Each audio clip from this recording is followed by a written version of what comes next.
This beautiful venue is Banchory Town Hall, and there's little doubt that James Scott Skinner would have played here several times. It would have been a very well-known venue to him.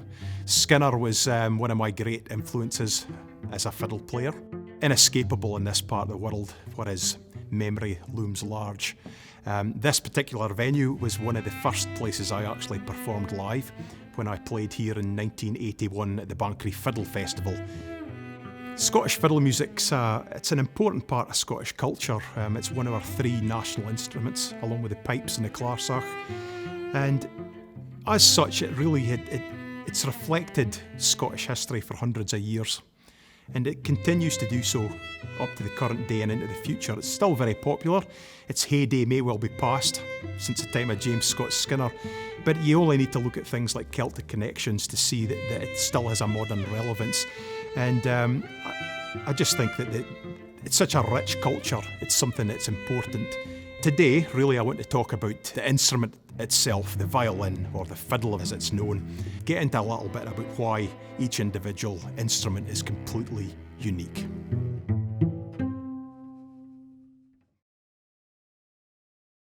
The music I'm going to play is called Bonnie Glenfarg, composition by James Scott Skinner, which features in the museum. A beautiful piece of music, a slow air. It's really just reflecting the scenery of a lovely part of Scotland, but it's certainly one of Skinner's lovelier tunes. I'm going to use this piece to try and demonstrate the different tonal qualities of each of the instruments. Some of them might have a brighter tone, some a little richer, but deeper, more powerful. Some are going to be a bit quieter, but hopefully their mellowness will come through, but all quite different.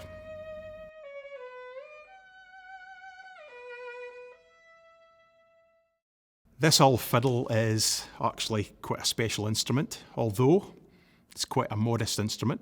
It's nicely made, likely to be Scottish in construction, but this was actually one of the three known fiddles that belonged to the father of Scottish fiddle music, Nathaniel Gow, who was born in 1727.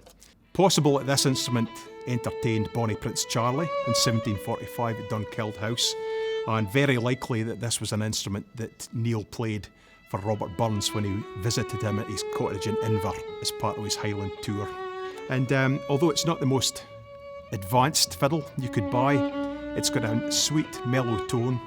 And Neil, being a modest kind of guy, I think he would have probably craved to go and buy a really expensive instrument. It's got a nice tone, but it was more to do with what he could do with it. He was notable for the quality he was playing, the drive and the lift that he gave his music when he was playing for dancing. This handsome instrument was the fiddle that was owned by Nathaniel Gow, the fourth son of Nathaniel Gow, born in 1763. And this particular instrument is Scottish made. It was made in Aberdeen in 1777 by Joseph Ruddiman. Nathaniel was a significant figure in his own day. Neil's sons all played the fiddle and he was easily the best. This instrument is a big, bright tone. It's a bit stronger on the higher end than it is on the bottom end, but you could play any music on this, essentially. The fiddle can be adapted to any style of music. The sort of music this would be predominantly used for was dance music. And at the period this was being played, it was known as the Golden Age of Scottish fiddle music. And that was because it was the golden age of Scottish country dance music, and every level of Scottish society danced to jigs, strathspeys and reels. And that is really mainly the type of music that was played on this. This is a modestly made German factory fiddle. Fairly rough construction compared to the other instruments I'm looking at today.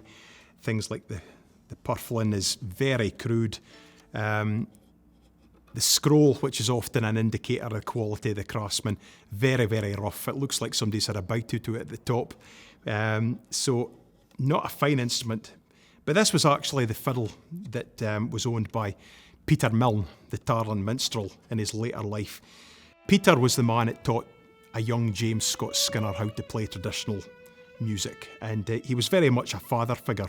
Skinner's own father died when he was 18 months old, and Peter was a huge influence. Skinner would describe him as a genius, the greatest strathspey player he'd ever heard, and probably the finest traditional musician in the world. This was certainly a fiddle that Peter would have had later in life, I think. As a younger man, at the peak of his career, he would have had a better fiddle than this. But this is a fiddle that a poor man would have played. Despite its modest quality, I'm very fond of this instrument. I actually own this particular fiddle. And this really just tells the story. Peter falling in very hard times. It's got a lovely sweet tone, quite apart from the fact it's not a great instrument. It sounds lovely, and it's a great thing to play. This fiddle, this violin, brings us to James Scott Skinner. And this was one of his prized instruments. This particular one is owned by the Banchory Heritage Society. And it's an instrument that Skinner traded for a lesser instrument in return for that instrument and a sum of money. But it's a beautiful fiddle. Of all the fiddles that I'll be demonstrating, this one's got the biggest tone. It's the best made instrument, I'm pretty sure.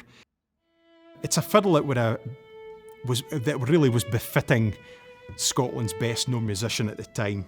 Although he had some low kind of periods in his life, he was certainly one of the most successful musicians in Scotland of his era. It's the kind of tool that Skinner would demand, I suppose, because so much of his career was as a concert hall violinist. Yeah, it's just got so much tonal quality that you can fill a concert hall with this. Whereas some of the instruments, you would struggle. This one sings in any room. Well, this is clearly the most unusual of the instruments I'm talking about today. And this is what's known as a stroh fiddle. It's a wee bit outlandish, but what this was used for was the very earliest days of recording. This particular instrument was one that was in the John Junior collection. This stroh fiddle was actually the instrument that Skinner recorded all his wax cylinders and 78s. And it's an uncomfortable instrument, but it was very much designed for the early days of recording. It was invented by a man called John Matthias Augustus Stroh, who was based in London. It's got the neck of a fiddle, a sound bar, no body, you notice, but it's got a resonating chamber and a horn. And the reason for this is because the early technology, you had to project the sound into a horn. So if you could imagine, a trumpet would be very effective projecting the sound in, even a singer. But the sound in a fiddle dissipates into the room somewhat, so the tone doesn't come close to the quality of a good traditional acoustic instrument. But it was an instrument of its time, and it's significant because it was James Scott Skinner's own fiddle.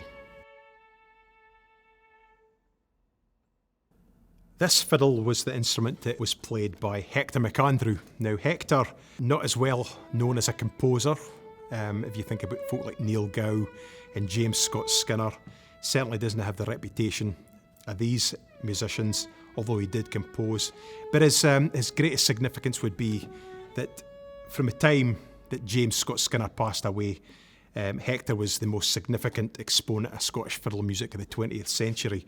Fantastic player that was just as much at home playing classical music as he was with Scottish.